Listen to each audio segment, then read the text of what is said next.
All right, let's cut through the noise. Forget the headlines you've seen, because we're going deep behind the scenes with a full-blown intelligence briefing. The gaming industry, as we know it, is in total upheaval, and we're about to debug the critical signals that are rewriting its entire source code right now. So let's set the scene. The timestamp for this briefing is Tuesday, February 24th, 2026. And we need to be that specific because the events of just the last 24 hours have sent absolute shockwaves through the entire ecosystem. We're talking about a forced reboot of the whole industry's operating system. And this quote, man, this right here is the heart of what we're talking about today. It's from an internal war room report, and it just nails it. We are way past simple news. These are fundamental, evolutionary changes. So let's get to it. Let's start debugging. Okay, so our first signals are coming straight from the top of the food chain. In just the last day, we've seen two absolutely seismic shocks from the biggest titans in the game. And both of these moves are massive, high-stakes gambles that could literally redefine their entire futures. First up, a legitimate earthquake over in Redmond. Phil Spencer, the guy who basically saved the Xbox brand, is out. But what's really interesting is who's taking his place. It's Asha Sharma, a top exec from the world of AI. The message from Microsoft couldn't be any louder or clearer. Xbox is not just about games anymore. It is being remade into an AI-driven engine for their massive cloud empire. So, what does having an AI leader actually mean for the games you and I play? Well, just imagine worlds that literally build themselves around you as you play. That's the huge shift we're talking about, from carefully crafted games to these living computational worlds. But, and this is a huge but, there's a dark side. This also means terrifying cost-cutting, where cold algorithms, not human artists, could be the ones deciding which game studios get to live and which ones die. And the second shockwave, it's an economic black hole. Last night, Rockstar did the unthinkable. They confirmed Grand Theft Auto 6 is delayed until November. You have to understand, for the industry's finances, this is a meteor strike. Take-Two stock is going absolutely haywire, and it leaves this giant hole in the release schedule for Sony and Microsoft, who are banking on this thing. Rockstar is making a tough call, protecting their brand from a buggy launch, even if it means taking a massive financial hit right now. But here's the thing. While these giants are busy rearranging their empires and dealing with financial chaos, new forces are mounting an attack. So let's look at the challengers who are smelling blood in the water and trying to break the monopoly. Our intel is picking up a full-scale hardware counterattack from Valve. Leaks are pointing to a revival of the old Steam Machine project. But forget what you remember. This isn't some weak PC in a box.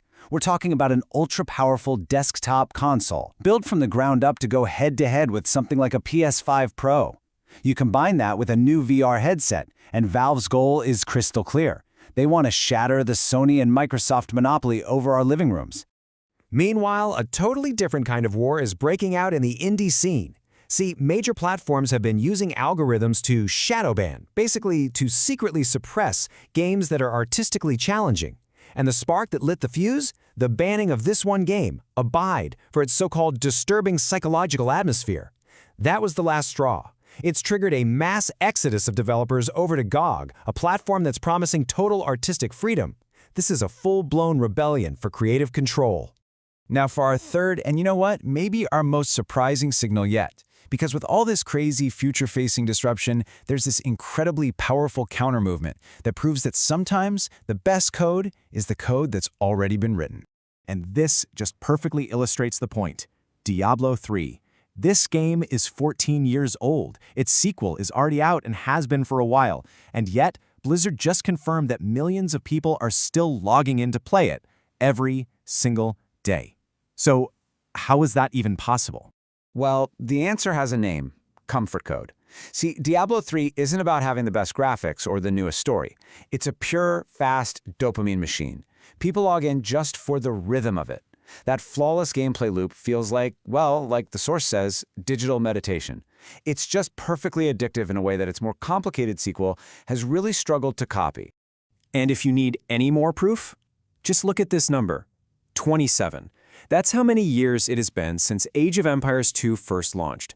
And today, in 2026, it just got a brand new official expansion pack. I mean, that's just wild. It proves this kind of cybernetic law. A flawless, skill-based game doesn't need to follow modern trends to survive. It's simply timeless. So when you put all these signals together and you debug the whole situation, you start to see three very distinct, very different futures taking shape for the entire industry. You have the corporate, the independent, and the timeless. And this breaks it down perfectly. On one side, you've got the corporate giants like Microsoft, and they are betting the entire farm on an AI-driven future full of generative content. Pushing back against them are the challengers like Valve and GOG, fighting for an open ecosystem where you have hardware choice and artists have freedom. And then there's this third powerful force, which isn't led by a company at all. It's led by the player communities. And it proves that a timeless, addictive gameplay loop can outlast pretty much everything else. So here's the most crucial point of this whole briefing. These three powerful ideas, these three philosophies, they're not going to coexist peacefully forever. They are on a collision course. A world generated by AI, a platform built for artistic freedom, and a game that is just perfectly, timelessly balanced. So as these worlds collide, which future are you betting on? Which one do you think is ultimately going to win?